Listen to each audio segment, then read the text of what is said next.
আমি দেখো আলু আর কুমড়োটাকে ডুমো করে কেটে নিয়েছি। এইভাবে তোমরা কখনো কুমড়ো রান্না করে দেখো, খুব ভালো লাগবে খেতে। ও আর একটা কথা বলে, এটা কিন্তু আমার কোনো পেড প্রমোশন না, আমি আমার পার্সোনাল এক্সপিরিয়েন্স থেকেই তোমাদের সাথে কথাগুলো শেয়ার করলাম।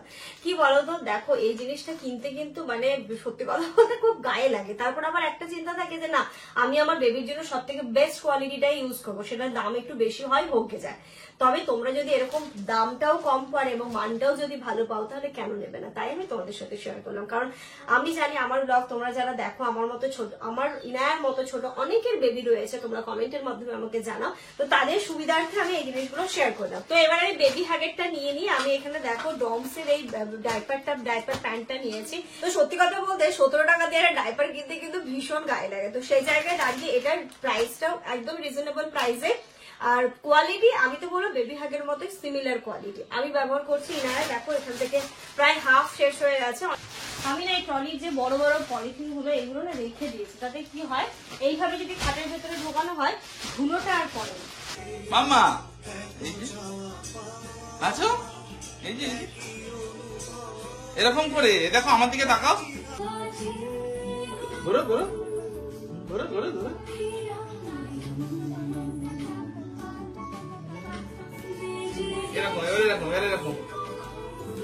চিংড়ির আমি যে দো পেঁয়াজাটা করি বা চিংড়ি মাছের যে একটা কি বলবো, এটা মানে এই রেসিপিটা আমরা খেয়েছিলাম রাখুদিদের বাড়িতে। সত্যি বলছি সাপি খুব লোভী, শ্বশুর কত কি আনলো আর চিংড়ি মাছটা দিতেই চায় না, কিন্তু জামানদা দিল। ছি ছি ছি ছি ছি ছি ছি ছি ছি ছি সাপি ছি। এই মহিলা খুবই ধান্দাবাজ, নিজের শ্বশুর মশাই এসেছেন কি খেতে দিয়েছে, ছি ছি ছি অভদ্র কিপ্টে মহিলা। আবার চিংড়ি মাছটা পুরোটা দিতে চাইছে না। দাদা আবার ওয়ার্ড গুলো শোনানোর জন্য আমি তোমাদেরকে কমেন্ট গুলো মানে পড়ে শোনাচ্ছি। রেশমা, সত্যি তোমার মনটা খুব ছোট। ছি, তুমি তো একবার বলতে পারতে যে বাবা কি হয়েছে নিয়ে যাও, তুমি আবার মানা করছো আর ভাবছো মনে মনে যেন না নিয়ে যায় মাছটা। তোমার মুখটা দেখে শ্বশুর বলছে থাক দিতে হবে না, মানে মনের মধ্যে ঢুকে গেছে তোমার। হ্যাঁ হয়ে গেছে। আর চিংড়ি মাছের ব্যাপারটা দেখো, তোমার বাবা মা, কারণ বয়সের সাথে সাথে কিন্তু বাবা মাদের খেয়াল আমাদের সন্তানদেরই রাখতে হয়। Good morning everyone and welcome back to a new blog. সকাল সকাল রান্নাঘর থেকে আজকে ব্লগটা স্টার্ট করছি। ঘুম থেকে আমরা সবাই উঠে গেছি। আমাদের ঘুম থেকে উঠে লেবু জল খাওয়া, চা খাওয়া হয়ে গেছে। ইনা এই জাস্ট উঠলো, আমি এখন ব্রেকফাস্ট রেডি করে দেবো সবাইকে। তার সাথে সাথে রান্নাও বসিয়ে দিয়েছি। আজকে ভাত হয়ে গেছে, আর আজকে হচ্ছে কালকে তো দেখেছি আমার অনেকটা চিংড়ি মাছ এনেছিল, সেই চিংড়ি মাছটা দিয়ে একটু বড়া করেছি। চিংড়ি মাছটা একটুখানি বেটে নিয়ে ওর মধ্যে একটু পেঁয়াজ, কাঁচা লঙ্কা, একটু লবণ, একটু হলুদ, একটু বাকি মশলাগুলো দিয়ে এরকম দেখো একটু পেস্ট মতো করে এটাকে একদম বড় বড় আকারে করছি। এত সুন্দর হয়েছে, একটা হয়ে আমি টেস্ট করলাম, মারাত্মক হয়েছে। তো ভাত হবে, চিংড়ি মাছের বড়া হচ্ছে। এখানে কালকে পাস্তা এতটাই হয়ে গেছে তো রয়ে গেছে, তো আজকে ব্রেকফাস্টও আমাদের ওটা হয়ে যাবে। ডিম সেদ্ধ করেছি, এটা দিয়ে ব্রেকফাস্টটা সারবো। তার সাথে আজকে ওই যে কালকে মোরলা মাছ এনেছিল, কুমড়ো দিয়ে আলু দিয়ে একটু মোরলা মাছের চচ্চড়িও করবো। আর দেখা যাক, আমার আবার চিংড়ি দো পেঁয়াজ খেতে চাইছে, তো সেটাও করে দেবো। চিংড়ি মাছটা আমি এখানটাতে বের করে রেখেছি। তাই এদিকে বড়া হয়ে গেছে রেডি, এইগুলোকে তুলে নিচ্ছি। কি দেবো মা, কি দেবো? বড়াটা অসাধারণ হয়েছে খেতে, নিজে করেছি বলে বলছি না, খেতে খুব ভালো হয়েছে তাই বলছি। মাম্মা সকালবেলা কোন বাচ্চা উঠে টিভি দেখে? আগে বন্ধ করো। ব্যাস, এখানে তুমি বলেছো সবাইকে আমার দিকে তাকাও, আমার দিকে তাকাও, এইদিকে এইদিকে এইদিকে তাকাও আগে। হ্যাঁ হ্যাঁ, ও বন্ধ না, ও করেনি, প্লেটা ও করেছিল। দিচ্ছি, আগে তুমি গুড মর্নিং বলো সবাইকে, ফ্লাইং কিস দাও আগে, তুমি ফ্লাইং কিস দাও আগে সবাইকে। এইদিকে এইদিকে এইদিকে শোনো, এদিকে ধরি ধরি ধরি ধরি ধরি ধরি এ ধরি ধরি ধরি ধরি ধরি এ ধরি ধরি ধরি ধরি দেবো। এদিকে তাকাও, তুমি সবাইকে একটু বলো যে গুড মর্নিং বলো, বলে দাও। এটা হাই করো না, একটু হাই করো, একটু হাই করে দাও, হাই করো। মানে ঘুম থেকে উঠেছে না, এখনো নেটওয়ার্ক আসেনি, তাই? হ্যাঁ, নেটওয়ার্ক আসেনি। কুমড়োটাকে আমি হাত ঘষা করে করবো, তো তার আগে একটু ওই চিংড়ি দো পেঁয়াজটা করতে আদা রসুন পেস্ট লাগবে। ফ্রিজে আদা রসুন পেস্ট নেই, প্রথমে আদা রসুন পেস্ট করবো, তারপরে পেঁয়াজ আর রসুন পেস্ট করে কুমড়োটা হাত ঘষা করে বসিয়ে, ও শুধু বসিয়ে দিলেই হলো, এবার নিজের মতো করে হতে থাকবে। আমি দেখো আলু আর কুমড়োটাকে ডুমো করে কেটে নিয়েছি। এইভাবে তোমরা কখনো কুমড়ো রান্না করে দেখো, খুব ভালো লাগবে খেতে, এত সহজে এত সুন্দর। এইগুলো একদম বলে না পুরোনো রেসিপি, তো সত্যি এগুলো পুরোনো রেসিপি। এখানে আলু আর কুমড়োটা দিয়ে দিলাম, আর এখানটাতে আমি একটা মশলা রেডি করে নিয়েছি, পেঁয়াজ আর রসুন বাটা। এটা একটুখানি বেশি করেই দিতে হবে, তবে টেস্টটা আরো সুন্দর হবে। এর মধ্যে যেহেতু ছোট মাছও পড়বে, মৌরলা মাছ পড়বে, মৌরলা মাছ দিয়ে কুমড়ো। পেঁয়াজ রসুন বাটাটা দেওয়ার পরে দিয়ে দিচ্ছি কয়েকটা কাঁচা লঙ্কা আমি চিড়ে, বেশ 2-3টে পরিমাণ দিয়ে দেবো। আর খুব বেশি জিনিসের মধ্যে পড়বে না, পড়বে হলুদ, একদম সামান্য কিছু উপকরণ দিয়ে এই সুন্দর রান্নাটা হয়ে যাবে। একদম মনে হবে যে গ্রাম বাংলার খাবারগুলো যেগুলো হয় না, একদম দেখবে। আমার তো খুব ভালো লাগে। না দেশি খাবার বলো, দেশি খাবার, একদম দেশি খাবার, সত্যি দেশি খাবার। এই খাবারগুলো খেতেও খুব ভালো লাগে। এবার এর মধ্যে দিয়ে দিলাম পরিমাণ মতো লবণ, আর যেটা যাবে এর মধ্যে সর্ষের তেল। হাত ঘষা মানেই যাবে সর্ষের তেল। শিওর তো ওটা সর্ষের তেল? এই সর্ষের তেল আর রিফাইন্ড রাইস বার্ন অয়েলটাও একই কালার। এই যে এখানটাতে পরিমাণ মতো সর্ষের তেল দিলাম। আর এটা না আমি ফ্লিপকার্ট থেকে নিয়েছিলাম, জিনিসটা এত সুন্দর, একদমই তেল গড়িয়েও পড়ে না, এবং যতটা তোমার প্রয়োজন ততটাই তুমি তেল দিতে পারবে, স্প্রেও করতে পারবে। আমি লিঙ্ক আবার শেয়ার করে দেবো, তোমার নিতে পারো। রান্নাঘরটার সৌন্দর্যও বাড়ায় আর দেখতেও মানে কাজের ওই জিনিসটা। এবার এই যে ব্যাস, এবার এটাকে আমি সুন্দর করে হাত ঘষে দিচ্ছি। হাত ঘষা মানে ভালো করে এবার হাত ঘষে এর মধ্যে অল্প একটু জল দিয়ে ব্যাস বসিয়ে দেবো। আস্তে আস্তে হবে, হয়ে আসলে তারপরে মৌরলা মাছটা এর মধ্যে অ্যাড করে দেবো।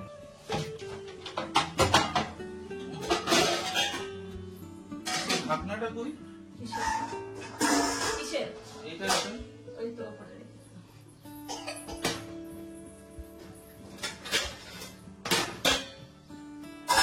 ইনু খাবে না ডিম?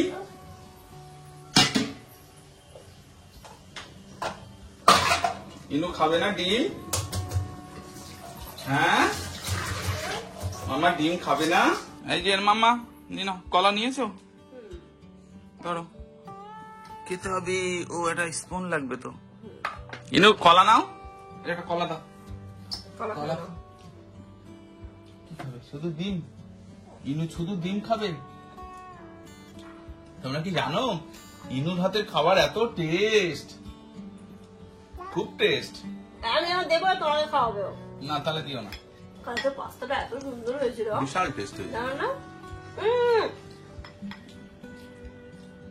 তুমি ডিম খাও, তোমার জন্য পাস্তা নয়।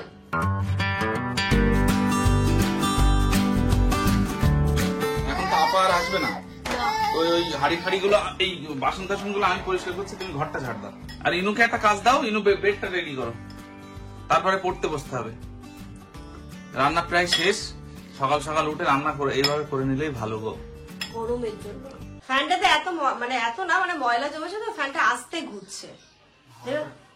ময়লা জমলে হাওয়াটাও ঠিকঠাক লাগে না গায়ে।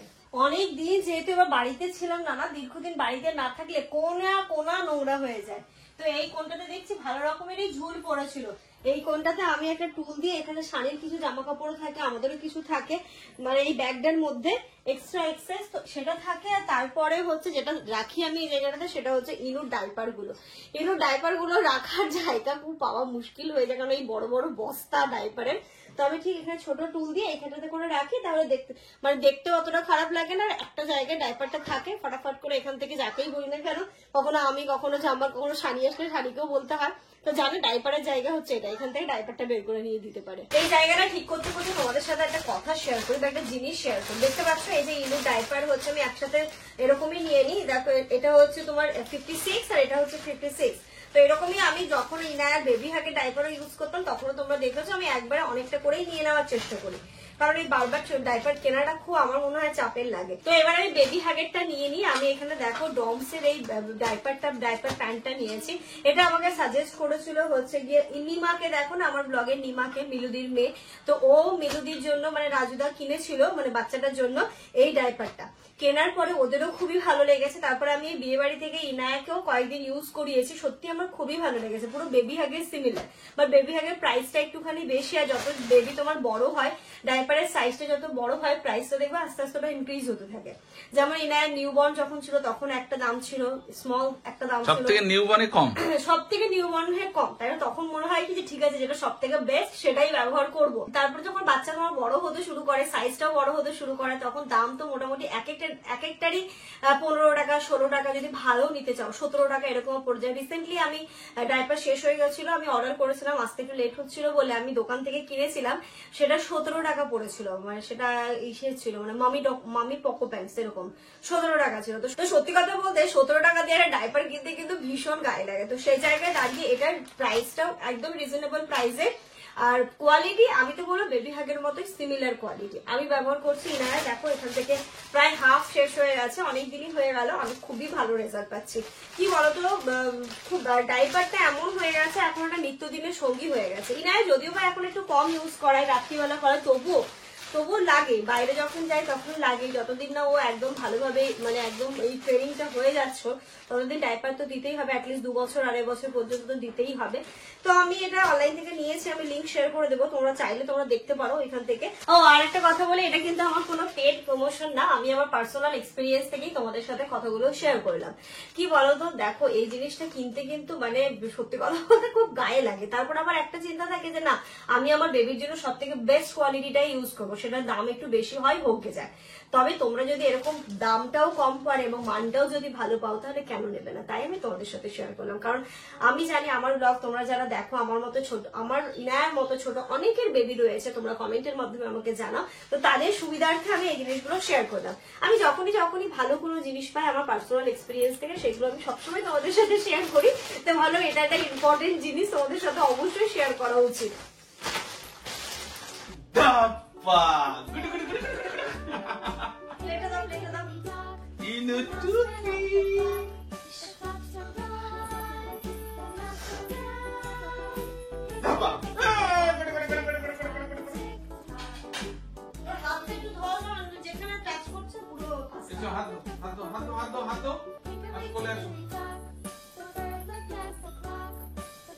দেখো ইনু কত সুন্দর করে হাত ধোই, একা একা ইনু হাত ধুতে পারে। চলো তো তুমি একটু সবাইকে দেখি দাও তো তুমি কেমন হাত ধুতে পারো, দেখি দাও। এই যে দেখো হাত ধো, হ্যাঁ ভালো করে হাতটা ডলো, ভালো করে ঘষে দাও, হাতটা ঘষো ভালো করে, হ্যাঁ ভালো করে। এবার মুখ দাও, হ্যাঁ আস্তে মুখ দাও, দাও পানিটা গরম আছে খুব, আস্তে আস্তে মুখ দাও, মুখটা দাও, ইনু মুখ দিয়ে নাও।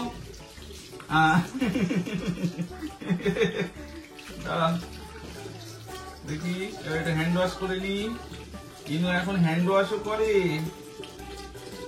এই ট্রলিটাও বাইরে রাখা ছিল, তো ভাবছি এটাও যখন বিছানা চাদরটা চেঞ্জ করবোই, খাটটা মানে খাটের এটা ঘরটাও একটু ঠিক করবো, তো ভাবছি এই পাশে ট্রলিটাও ঢুকিয়ে দিই। আমি না এই ট্রলির যে বড় বড় পলিথিন গুলো এগুলো না রেখে দিয়েছি, তাতে কি হয় এইভাবে যদি খাটের ভেতরে ঢোকানো হয় ধুলোটা আর পড়ে না।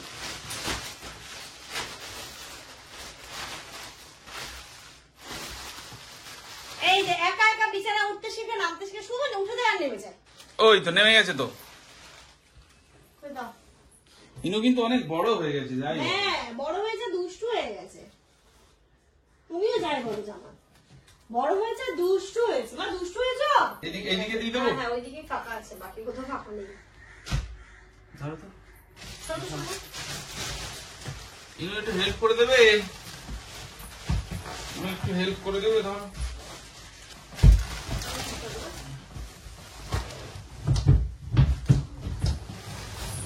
ফাঁকা আছে না? দাও এদিকে তুমি ছাড়ো, এদিকে পুরো ছেড়ে দাও, ছেড়ে দাও, আমার হাতের কাছে চলে দাও, এবার এটা দাও।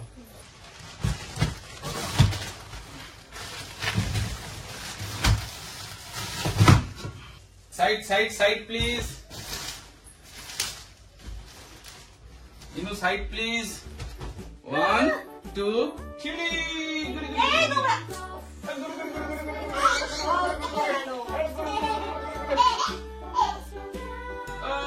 one,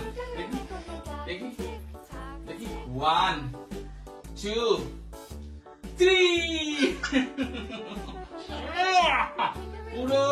পুরো বডিটা ওর পাস্তা পাস্তা গন্ধ লাগে।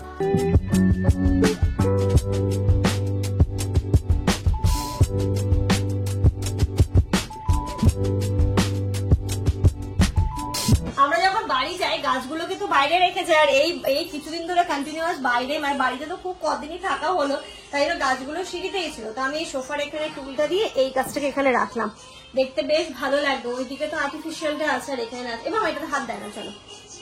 আর এই গাছটা এখানটাতে দিলাম। আর একটা রাবার প্ল্যান্ট আছে, ওটা ওইখানে দিলে হতে পারে, দিলে কি হবে না, ইনুর খেলার স্পেসটা কমে যাবে। তাই ভাবছি থাক, এটা ওইটা সিঁড়িতেই থাক, আর এটা শুধু থাকলে দেখতেও সুন্দর লাগে। নাচো মাম্মা, এদিকে, এখানে, এই যে এখানে এখানে নাচো, এখানে এখানে আসো, এখানে আসো, এখানে এখানে এসে নাচো।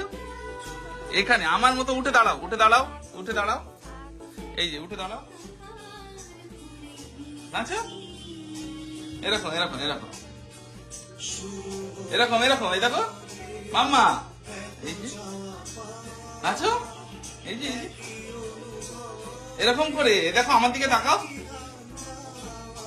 এরকম ঘোরো, একটু ঘোরো, ঘুরে নাও, একবার ঘুরে নাও, এরকম ঘোরো, ঘোরো ঘোরো ঘোরো ঘোরো, এই যে এরকম ঘোরো, ঘোরো ঘোরো ঘোরো ঘোরো। এই তো একটু ডান্স করছে। আমি নাচো। ওরে বাবালি, ছনু আমার নাচতে শিখে গেছে। এই যে এরকম ওর, তুমি উঠে দাঁড়াও আমার দিকে,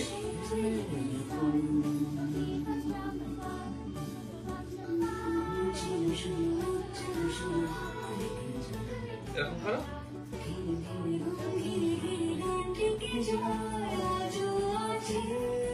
ঘোরো ঘোরো ঘোরো ঘোরো ঘোরো।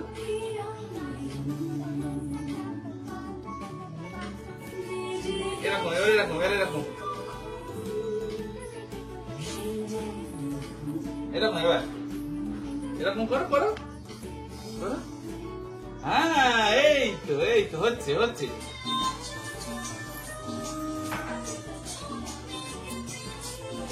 আর খাবে, আমানি খাবে। ইনুর কিন্তু নাচ করে এখন পানি পিপাসা পেয়ে গেছে। আর খাবে, দিয়ে দাও।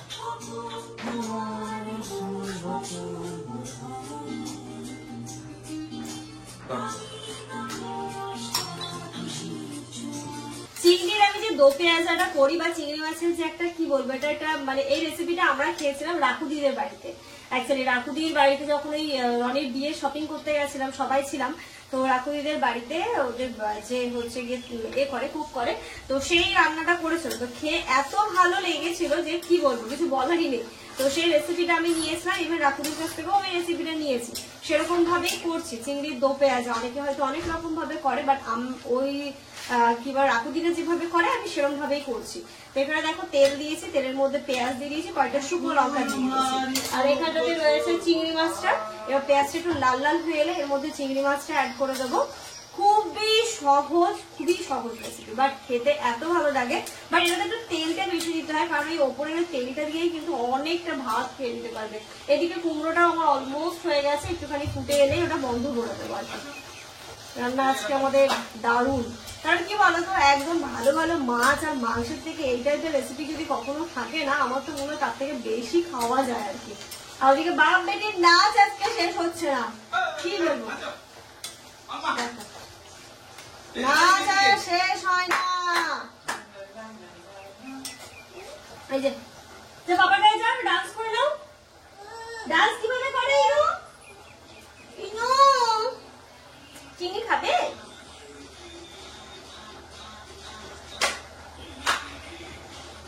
ও জামাটা খুলে দে, জামা খুলে দাও। আসো আসো, জামা খুলে ডান দাও।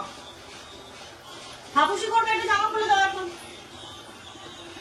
এবার আমি একটা অল্প অল্প সব মশলা অ্যাড করবো, লবণ, হলুদ, তারপরে হচ্ছে লঙ্কা গুঁড়ো, জিরে গুঁড়ো, ধনে গুঁড়ো, একটুখানি আদা রসুন বাটা, বুঝলে? ওর সাথে যদি তুমি দিনে 30 মিনিট করে ডান্স করো, তাহলে তোমার আর ব্যায়াম করতে হবে না। এই ধুয়ে রাখা চিংড়িটাও আমি এর মধ্যে দিয়ে দিচ্ছি এবার।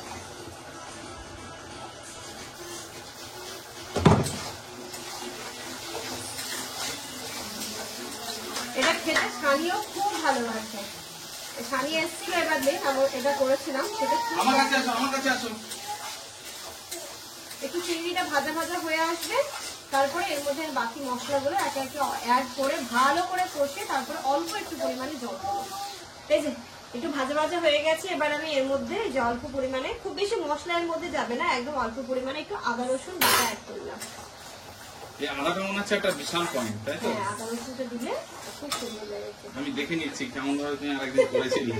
এটা একটু ঝাল ঝাল খেতে বেশি ভালো লাগে। শুকনো লঙ্কা দিয়েছি, একটু লঙ্কা গুঁড়ো দিয়ে দিচ্ছি, কালারটাও বেশ সুন্দর আসবে। এটা খেতে কেমন হয়েছিল সেটাই। এটা আদাটা বেশি দেবো। আর ইনু যেমন আমার এখন আদার প্রেমে পড়ে গেছে। এই অল্প একটু জিরে গুঁড়ো, মশলা খুব বেশি না, একদম অল্প অল্প করে অ্যাড করতে পেরেছি, কারণ চিংড়ির যে একটা স্মেল আছে না, ওটা দিয়ে এর ভাত খাওয়া হয়ে যাবে। এই যে অল্প অল্প মশলা দিয়ে এবার এটাকে ভালো করে কষাবো। এক্ষুনি কিন্তু জল অ্যাড করবো না, একদম ভালো করে এটাকে কষিয়ে তারপরে অল্প একটু পরিমাণে জল দেবো আর একটু মিষ্টি দেবো। এতে পেঁয়াজটা একটু বেশি পরিমাণে লাগে, তেলটা একটু বেশি পরিমাণে লাগে। এতে পেঁয়াজটা একটু বেশি পরিমাণে লাগে, তেলটা একটু বেশি পরিমাণে লাগে। ইনু খাবে চিংড়ির দো পেঁয়াজা? খাবে শোনা? সব থেকে সহজ। হ্যাঁ, চিংড়ি আর ইলিশ আমার তো মনে হয় সব থেকে সহজ রান্না ইলিশ মাছ আর চিংড়ি মাছ, তাই না জামাই? ইলিশ, হ্যাঁ, কিছুই লাগে না। ঘড়িতে এখন দুপুর 12টা বাজে, আমার সমস্ত কাজ কমপ্লিট হয়ে গেছে। এবার বাসন কটা মেজে স্নানে যাবো। চলো মা, খাবো শুধু পাপার সাথে তুই বাথরুমে ঢোকো। ইনায়াকে তো খাওয়ানো হয়ে গেছে, ওকে মুখ ধোয়াবো। ওর বটুয়াতে যতটুকু ভাত করেছে সেইগুলোকে চেটে চেটে খাচ্ছে। এবার আমরা খাবো, তো থাক একবার মুখ ধুয়ে নেবে, কারণ আমরা খেতে বসলে ও আবার একটু মি মি করতে করতে আসে। দুপুরবেলা তো রান্না কি করলাম তোমরা তো দেখলে। এখানটাতে হয়েছে চিংড়ি মাছের বড়া, আর তার সাথে এখানে চিংড়ির ঝাল, চিংড়ির দো পেঁয়াজা, যেটাই বলবে, দেখতে এত লবণীয় নয়, খেতেও কিন্তু দারুণ হয়। আর তার সাথে এখানটাতে এই যে কুমড়ো দিয়ে আলু দিয়ে মোরলা মাছের একটুখানি চচ্চড়ি বা একটু ঝোল মতো বলতে পারো। এটা ইনায়াকে আমি এটাতে ভাত খাইয়েছি, এটা এত টেস্ট হয়েছে, মানে কি বলবো, প্রতিটা রান্নায় আজকে দারুণ হয়েছে। আমরা গুড ইভিনিং এভরিওয়ান, আমরা গেছিলাম ওই সেই এই রাস্তা নন্দগড়ের ওই পর্যন্ত। এবার ওই রাস্তা পর্যন্ত গিয়েও একটাও ম্যাও পাইনি আজকে, আমার ডগি দেখতে পাইনি, মন খুব খারাপ। এখন ওই রাস্তায় যাবে, যেটা আমি নিয়ে যেতে পারবো না, কারণ আমি একদম ঘরের ড্রেসেই বেরিয়েছিলাম। পাপার সাথে যাও, যেমন এতক্ষণ কাজ করছিল, তো আমি ওকে নিয়ে যাবো। ইনায়া ঘুম থেকে উঠেই ও থাকতে চাইছিল না ঘরে, তাই ওকে নিয়ে একটু, দেখো পিপাসা পেয়েছে ওর, তাই ওকে নিয়ে একটু বেরিয়ে, এটা নিয়ে যাবে, বাবার সাথে যাবে, সেটা নিয়ে যাবে। আজকে কি পড়াশোনা হবে না ইনুর? একটু হ্যাঁ হবে, এসে একটু ঘুরে আসুক, ঘুম থেকে উঠে না ঘুরলে ভালো লাগে মনটা। ইনু একদম ভাত খেতে চাইছে না, ভাবছি ওর জন্য একটু গোবিন্দভোগ চালের খিচুড়ি করে দিই, চাল দিয়ে ডাল দিয়ে। যাও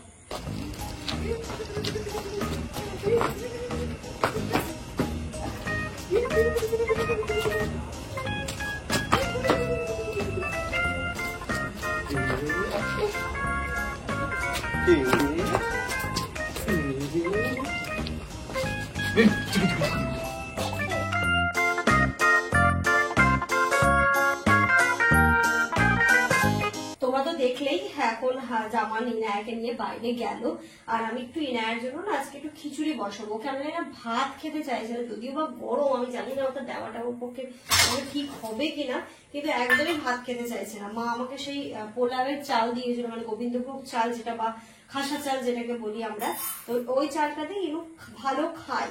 তাহলে দেখি, কালকেও অতটা ভাত খায়নি, আজকেও ভাত খায়নি, হয়তো গরমেও হতে পারে, ওদেরও তো কষ্ট হচ্ছে, হয়তো বলতে পারছে না। তো ওই যে এখানটাতে একটুখানি চাল নিয়েছি আর একটুখানি ডাল দিয়ে ওই একটু চালে ডালে একটু খিচুড়ি করে দেবো ভাবছি, যদি বাচ্চাটা খায় আমার।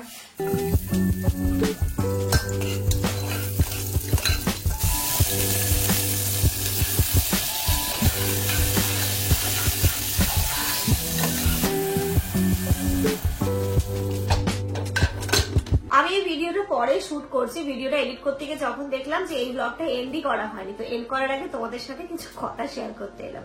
কথাগুলো আমার সবার জন্য নয়, আমার সমস্ত ফ্যামিলি মেম্বারদের জন্য নয়, কিছু মানুষের জন্য। কিছু মানুষ কাদের জন্য আমি সেটা বলছি তোমাদেরকে।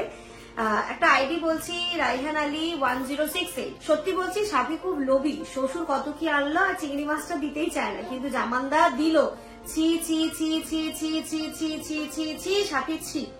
ঠিক আছে, তারপরে হচ্ছে গিয়ে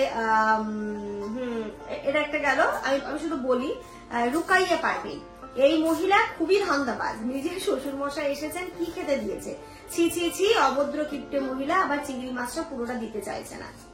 তারপরে হচ্ছে দাদা ওয়ার্ড গুলো শোনানোর জন্য আমি তোমাদেরকে কমেন্ট গুলো মানে করে শোনাচ্ছি। রেশমা, সত্যি তোমার মনটা খুব ছোট।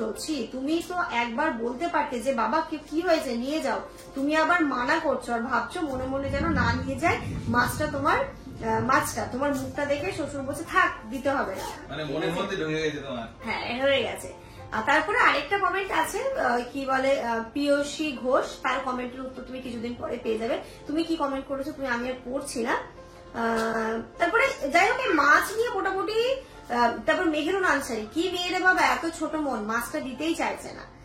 দেখো সেটা হচ্ছে গিয়ে এখানে মাছ দেওয়ার ব্যাপারটা প্রথমত বলি, আব্বার সেদিন সকালবেলা আসার কথাই ছিল না। জামান যে বাজার করে নিয়ে এসেছিল, আব্বার জন্য ট্যাংরা মাছ এনেছিল, আব্বার জন্য মৌরলা মাছ এনেছিল, এগুলো তো আব্বা খেতে পারে, আব্বা মাছ খেতে সত্যি খুব ভালোবাসে। তো আব্বার দুপুরবেলা এখানটাতে লাঞ্চ করার কথা ছিল, ব্রেকফাস্ট করার কথা একদমই ছিল না। আব্বার এখানটাতে আসারই কথা ছিল, আব্বার অ্যালার্জির জন্য ডাক্তার দেখাবে। আব্বার প্রচুর হাই অ্যালার্জি হয়েছে, মানে অ্যালার্জির জন্য আব্বার অনেক কিছু খাওয়া বারো না। তোমরা জানো চিংড়ি মাছের কতটা অ্যালার্জি, সেটা তো মানে আব্বার একদমই খাওয়া যাবে না। তো সেইখানটাতে যেহেতু অনেকটা যেমন চিংড়ি মাছ এনেছে, আব্বার ডক্টর হচ্ছে কি অ্যাপয়েন্টমেন্ট দুপুরবেলা ছিল, সেটা শিফট হয়ে সকালে হয়েছে, সেটা আমরা জানি না। আব্বা যেহেতু সকালবেলা আব্বার আমাদেরকে ফোনও করেনি, আব্বার মতো এসেছে, বলতে ঠিক আছে ও যা থাকবে ওদের বাড়িতে খাবো, খেয়ে চলে আসবো, দুপুরবেলা আর খাবো না। এবার দুপুরবেলা যেহেতু খাবে না বলে আমরা হচ্ছে মাছগুলো প্যাক করে দিয়েছিলাম। আর সত্যি কথা বলতে ব্রেড শুধু ওই 2 পিসই ছিল, আর ছিল না। আর আব্বা যদি আসবে আমি জানতাম, তাহলে আমি সকালবেলা নিশ্চয়ই রুটিটা করে দিতে পারতাম। অতটাও বাজে মানসিকতা আমার নয় গো, যারা আমাকে পার্সোনাল লাইফে চেনে তারা ঠিক জানে। তো এটা হলো একটা ব্যাপার। আর চিংড়ি মাছের ব্যাপারটা দেখো, তোমার বাবা মা, কারণ বয়সের সাথে সাথে কিন্তু বাবা মাদের খেয়াল আমাদের সন্তানদেরই রাখতে হয়। হ্যাঁ, আমি আমার শ্বশুর শাশুড়িকে, আমি আমার বাবা মাকে কখনোই এটা জাজ করি না যে এই মানুষগুলো আমার শ্বশুর শাশুড়ি, ওইগুলো আমার নিজের বাবা মা, এটা কখনোই আমি জাজ করি না। কারণ আমি বিয়ের পরে আসার পর থেকে আমি আমার বাপের বাড়িতে যেমনটা ছিলাম, আমি আমার বাবা মাকে যেমন অভিমান দেখাতে পারতাম, যতটা রাগ দেখাতে পারতাম, যেমন আমার নিজের খুশিগুলো সেই মানুষগুলোর সাথে শেয়ার করতে পারতাম, ঠিক তেমনই কিন্তু আমি আমার শ্বশুর মশাই বা শাশুড়ি মা, আমি তো আব্বা আম্মা শ্বশুর মশাই ব্লগের থ্রু দিয়ে বোঝানোর জন্য বলি, বাট আব্বা আম্মাকে কিন্তু আমি সেই জিনিসটাই দিয়েছি এবং আব্বা আম্মাও কিন্তু আমাকে সেই জিনিসটাই দিয়েছে। এই দিক থেকে আমি সত্যি ভীষণ লাকি যে আমি আমার শ্বশুর বাড়িটাকে শ্বশুর বাড়ি কোনোদিন মনেই করি না। আমি বলি না বারবার যে আমার মালদার একটা বাড়ি, একটা বসিরহাটের বাড়ি, একটা হচ্ছে গিয়ে বারাসাতের বাড়ি।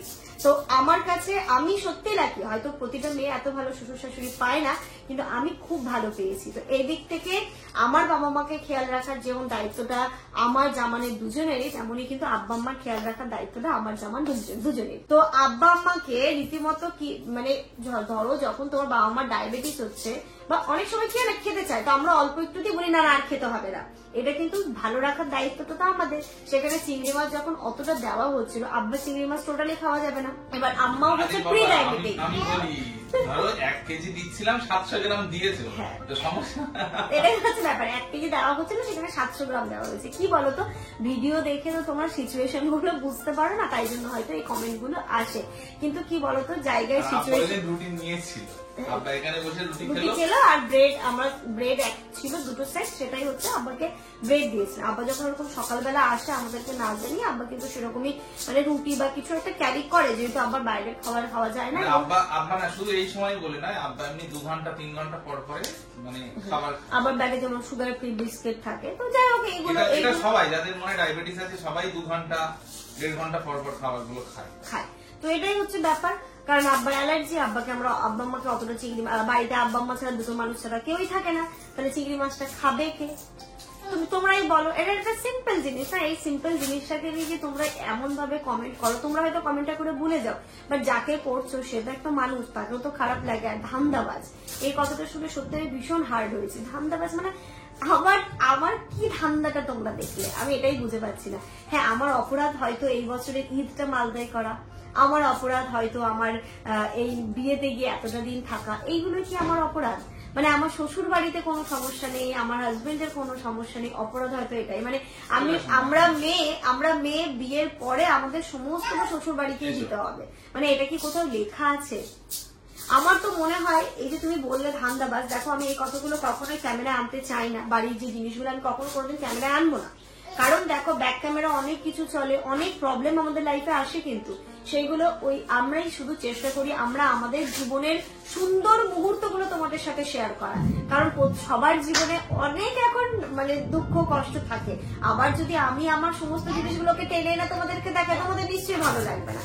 তাই জন্য আমাদের সুন্দর মুহূর্তগুলোকে তোমাদেরকে দেখায়। এবার যদি আমি আমার মানে ব্যাকে যেগুলো চলে সেইগুলো দেখাই, তোমাদেরও খারাপ লাগবে, তোমাদেরও মনে হবে যে কেন এই ব্লগ দেখতে যাব।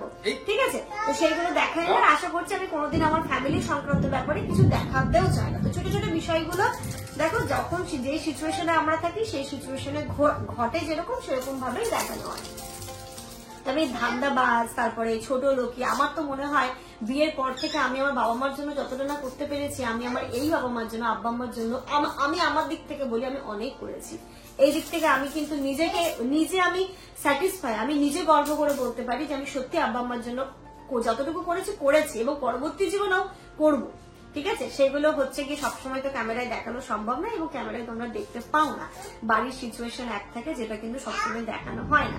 তাই আশা করছি তোমরা ব্যাপারগুলো বুঝবে এবং মানে কি বলবো, এটাকে নিয়ে মানে কিছু বলা মানে আমার নিজেকেই মনে হচ্ছে যে আমি ছোট লোকের পরিচয় একটা দিচ্ছি, যদি আমি কি করেছি না করেছি এগুলো ক্যামেরার সামনে তুলে ধরি। এগুলো বলাটা কখনো উচিত নয়। এটুকুই বলতে চাই যে আমি আমার শ্বশুর শাশুড়ি আমাকে সেই জায়গাটা দিয়েছে, আমি কিন্তু আমার শ্বশুর শাশুড়িকেও সেই জায়গাটা দিয়েছি। আমাদের বন্ডিংটা, আমি আপা, আছিয়া, আব্বা, আম্মা সবাইকে দেখেছি, আমাদের বন্ডিং অন্য রকমের। সেটা হয়তো মানে কেউ থার্ড পার্সন এসে কিন্তু কখনোই ভেঙে দিতে পারবে না, কারণ এতটাই শক্ত বন্ডিং। এইভাবেই কিন্তু আমি আমার ফ্যামিলিটাকে আঁকড়ে ধরে রেখেছি, আর এটা কখনোই কেউ ভেঙে দিতে পারবে না। হয়তো এই কমেন্ট গুলো করছো, মানে কি আমার না অবাক লাগে যে হয়তো বলে না কথাটা মেয়েরাই মেয়েদের শত্রু, তো সত্যি মনে হয় মেয়েরাই মেয়েদের শত্রু। মানে তুমি একটা মেয়ে, তুমি কখনো ওই সিচুয়েশনটা ভাবো তো যে তোমার সাথে এরকম সিচুয়েশন ঘটে যে তোমার শ্বশুর শাশুড়ি অসুস্থ, এটা খেতে দেওয়া যাবে না, তবু তুমি দিচ্ছ, তারপর তুমি ম্যাক্সিমামটা দিতে পারছো না।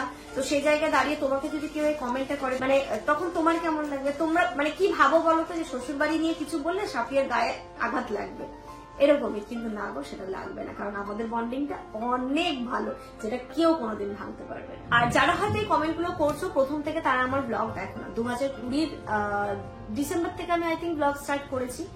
তখনকার আমার শ্বশুর বাড়ি কেমন ছিল, এখন তোমরা কেমন দেখো, সেটার মধ্যে অনেকটা তোমরা তফাৎ পাবে।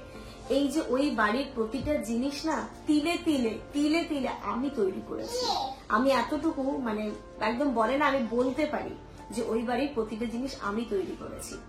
তাই জন্য তুমি কি বললে, কে কি বললো, আমার কিছু মনে হয় না। আমি শুধু এই কথাগুলো এই জন্যই বললাম তোমাদের এই ভাষাগুলোর জন্য, যে দেখো সিচুয়েশন না বুঝে তোমরা এই ধান্দাবাজ, অতি চালাকি, বিশেষ করে ধান্দাবাজ, মানে এটা কোন ধান্দা আমি ঠিক বুঝলাম না। বা তোমরা আমাকে একটু বলে দিও তো যে ধান্দাটা আমি কোথায় করলাম। তুমি বিশেষ করে তোমরা না, সরি, তুমি একটু বলে দিও যে ধান্দাটা আমি কোথায় করলাম। চলো, ব্লগটা এই পর্যন্তই রাখছি। অবশ্যই এই লাস্ট পার্টটা আমার এই কয়েকটা আইডির জন্যই ছিল, সবার জন্য একদমই না, কারণ সবাই আমাকে খুব ভালোবাসে, সবাই আমার অনেক অনেক অনেক শুভাকাঙ্ক্ষী।